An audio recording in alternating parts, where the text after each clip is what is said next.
There are times in life when you feel like you've done everything right. You've prayed, you've planned, you've worked hard to build a life you thought was blessed. And then, without any warning, the floor gives way. Maybe it's a prayer that went unanswered, a career path you were certain was God's will, only to have the door slam shut. A relationship you believed was divinely orchestrated, now lying in pieces. And in that moment of confusion and hurt, you're left asking God a single, painful question. Why? I trusted you. Why did you let this happen? If you've ever felt abandoned by the very plan you put your faith in, then this story is for you. Because today's story, about a little bird, isn't just about a broken plan. It's about discovering a divine one. It's about understanding that sometimes God doesn't give you what you want, because he has something so much better in store. Stay with me for a few minutes. This story might just change how you see God's silence and his seemingly closed doors. In a vast, sun-drenched field, a little bird found what she believed was the perfect place for her nest. It was a sturdy, thick scarecrow, standing tall and offering shelter from the wind and rain. To the little bird, it felt like a direct answer to her prayers. It was safe, secure, and she believed God had led her there. With a grateful heart, she built her home, weaving each twig and feather with care. She chirped her morning praises, nested peacefully in the afternoons, and lived with the comforting certainty that this was her forever home. A gift from above. But God's plans are often bigger than our own. One morning, the farmer came out to the field. He saw that the scarecrow was old and tattered, no longer serving its purpose. It was time to replace it. And then, crack. With one swift motion, the farmer pulled the scarecrow from the ground. The post trembled, and the little nest was violently shaken apart. Twigs and feathers scattered across the field. Terrified and heartbroken, the bird flew out, her heart filled with confusion and the sting of betrayal. She thought God had abandoned her. The one place she trusted, the one place she thought was his provision, was gone in an instant. And here is a truth that can be hard to swallow. She had done nothing wrong. Her world collapsed, not because of her lack of faith, but because a greater plan was in motion. But this isn't where her story ends. Because what truly matters isn't the moment the scarecrow fell. It's what the bird chose to do with her shattered faith. Like that little bird, our first reaction when our prayers seem to go unanswered is often doubt and despair. But why do we cling so tightly to our own plans? 1. We mistake our desires for God's will. Our human hearts want comfort and predictability. We create a plan, pray over it, and then assume it's God's plan, too.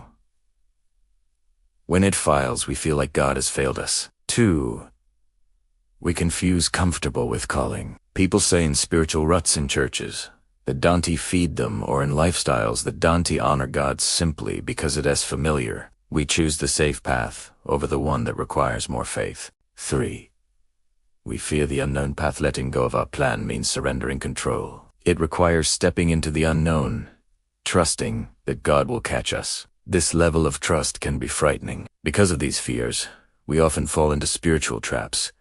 Holding on to blessings that have expired. Rejecting new opportunities because they weren't part of our original prayer. Mistaking our comfort zone for God's will. Resisting the very change God is trying to bring into our lives. But just like the bird, we cannot stay grounded in our disappointment. At some point, we must have the faith to fly again. When the bird flew from her broken nest, she was lost. All she knew was that the place she thought was safe wasn't. And some of the greatest figures in the Bible, they all had a moment just like that. Joseph had a dream from God, but was sold into slavery by his brothers. His scarecrow was his family's betrayal and a prison cell. But that broken path led him to become the second most powerful man in Egypt, saving his people from famine. Moses was a prince of Egypt, but his plan to save his people by his own hand failed. He was forced into exile for 40 years. Yet in that wilderness, God prepared him to lead an entire nation to freedom. The disciples, they believed Jesus was going to establish an earthly kingdom. The cross shattered their plans completely. But that failure led to the resurrection, the birth of the church, and the salvation of the world. What do all these stories have in common? They kept their faith. even when God's plan looked nothing like their own. Not because they understood everything, but because staying in their disappointment would have meant missing their divine destiny. Let us go deeper into why God's no often leads to a far greater yes. 1. Logic. Closed doors force new directions. We rarely seek a new path when we're comfortable. But when God closes a door, He forces us to look for the one He is opening. Without the scarecrow falling, the bird would never have discovered what lay beyond the field. 2. Philosophy. Pruning is necessary for growth in the Bible. A vine dresser cuts back branches so the vine can produce more fruit. Our lives follow the same principle. God sometimes removes things we think are good to make room for what is best. 3. Science. Resilience is forged in adversity. Spiritual muscles, like physical ones, only grow under resistance, trials, and unanswered prayers. When surrendered to God, build a deeper, more resilient faith that can withstand any storm. Suffering clarifies our purpose. It forces us to rely not on our plan, but on the planner. Sometimes, a broken plan isn't the end. It's the foundation for God's masterpiece. Here's the beautiful, divine truth at the heart of this story. The same farmer who took down the scarecrow also owned the beautiful, flourishing orchard just over the hill. The pain you felt may have been God redirecting you. The door that closed may have been protecting you from something you couldn't see. The prayer He didn't answer may have been His way of giving you something far beyond what you could ever ask for. The little bird didn't know it, but just a short flight away was a strong, beautiful apple tree, laden with blossoms, shielded from storms, and perfect for a new, better nest. And you also have an orchard waiting for you. You don't need to see it all right now.